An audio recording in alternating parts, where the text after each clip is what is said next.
അധ്യായം 2. ഹേറോദേസ് രാജാവിന്റെ കാലത്ത് യൂദയായിലെ ബേത്ലഹേമിൽ യേശു ജനിച്ചപ്പോൾ പൗരസ്ത്യദേശത്തു നിന്ന് ജ്ഞാനികൾ ജെറുസലേമിലെത്തി. അവർ അന്വേഷിച്ചു, എവിടെയാണ് യഹൂദന്മാരുടെ രാജാവായി ജനിച്ചവൻ? ഞങ്ങൾ കിഴക്കവന്റെ നക്ഷത്രം കണ്ട് അവനെ ആരാധിക്കാൻ വന്നിരിക്കുകയാണ്. ഇത് കേട്ട് ഹേറോദേസ് രാജാവ് അസ്വസ്ഥനായി. അവനോടൊപ്പം ജെറുസലേം മുഴുവനും. അവൻ പ്രധാന പുരോഹിതന്മാരെയും ജനത്തിന്റെ ഇടയിലെ നിയമജ്ഞരെയും വിളിച്ചുകൂട്ടി ക്രിസ്തു എവിടെയാണ് ജനിക്കുന്നതെന്ന് ചോദിച്ചു.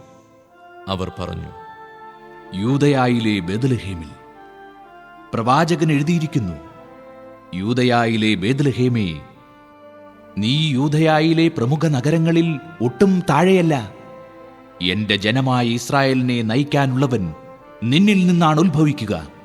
അപ്പോൾ ഹേറോദേസ് ആ ജ്ഞാനികളെ രഹസ്യമായി വിളിച്ച് നക്ഷത്രം പ്രത്യക്ഷപ്പെട്ടത് എപ്പോഴെന്ന് സൂക്ഷ്മമായി ആകാംക്ഷയോടെ അന്വേഷിച്ചറിഞ്ഞു. അവൻ അവരെ ബേത്ലഹേമിലേക്ക് അയച്ചുകൊണ്ട് പറഞ്ഞു, പോയി ശിശുവിനെപ്പറ്റി സൂക്ഷ്മമായി അന്വേഷിക്കുക. അവനെ കണ്ടു കഴിയുമ്പോൾ ഞാനും ചെന്ന് ആരാധിക്കേണ്ടതിന് എന്നെയും അറിയിക്കുക. രാജാവ് പറഞ്ഞത് കേട്ടിട്ട് അവർ പുറപ്പെട്ടു. കിഴക്ക് കണ്ട നക്ഷത്രം അവർക്ക് മുമ്പേ നീങ്ങിക്കൊണ്ടിരുന്നു. അത് ശിശു കിടക്കുന്ന സ്ഥലത്തിന് മുകളിൽ വന്നു നിന്നു. നക്ഷത്രം കണ്ടപ്പോൾ അവർ അത്യധികം സന്തോഷിച്ചു. അവർ ഭവനത്തിൽ പ്രവേശിച്ച് ശിശുവിനെ അമ്മയായ മറിയത്തോടുകൂടി കാണുകയും അവനെ കുമ്പിട്ട് ആരാധിക്കുകയും ചെയ്തു. നിക്ഷേപപാത്രങ്ങൾ തുറന്ന് പൊന്നും കുന്തുരുക്കവും മീറയും കാഴ്ചയർപ്പിച്ചു. ഹേറോദേസിന്റെ അടുത്തേക്ക് മടങ്ങിപ്പോകരുതെന്ന് സ്വപ്നത്തിൽ മുന്നറിയിപ്പ് ലഭിച്ചതനുസരിച്ച് അവർ മറ്റൊരു വഴിയെ സ്വദേശത്തേക്ക് പോയി. അവർ പോയിക്കഴിഞ്ഞപ്പോൾ കർത്താവിന്റെ ദൂതൻ സ്വപ്നത്തിൽ പ്രത്യക്ഷപ്പെട്ട് ജോസഫിനോട് പറഞ്ഞു, എഴുന്നേറ്റ് ശിശുവിനെയും അമ്മയെയും കൂട്ടി ഈജിപ്തിലേക്ക് പലായനം ചെയ്യുക. ഞാൻ പറയുന്നതുവരെ അവിടെ താമസിക്കുക. ഹെറോദേസ് ശിശുവിനെ വധിക്കാൻ വേണ്ടി ഉടനെ അന്വേഷണം തുടങ്ങും. അവൻ ഉണർന്ന് ശിശുവിനെയും അമ്മയെയും കൂട്ടി ആ രാത്രി തന്നെ ഈജിപ്തിലേക്ക് പോയി. ഹേറോദേസിന്റെ മരണം വരെ അവിടെ വസിച്ചു. ഈജിപ്തിൽ നിന്ന് ഞാൻ എൻ്റെ പുത്രനെ വിളിച്ചു എന്ന് പ്രവാചകനിലൂടെ കർത്താവ് അരുളി ചെയ്തത് പൂർത്തിയാകാനാണ് ഇത് സംഭവിച്ചത്.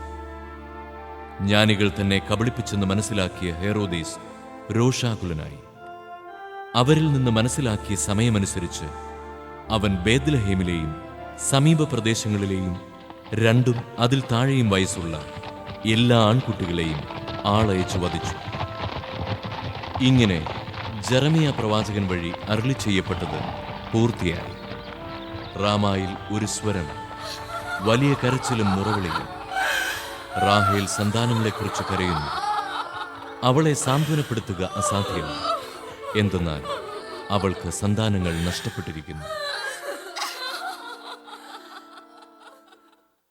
ഹേറോദേസിന്റെ മരണത്തിനു ശേഷം ഈജിപ്തിൽ വെച്ച് കർത്താവിന്റെ ദൂതൻ ജോസഫിന് സ്വപ്നത്തിൽ പ്രത്യക്ഷപ്പെട്ടു പറഞ്ഞു, എഴുന്നേറ്റ് ശിശുവിനെയും അമ്മയെയും കൂട്ടി ഇസ്രായേൽ ദേശത്തേക്ക് മടങ്ങുക.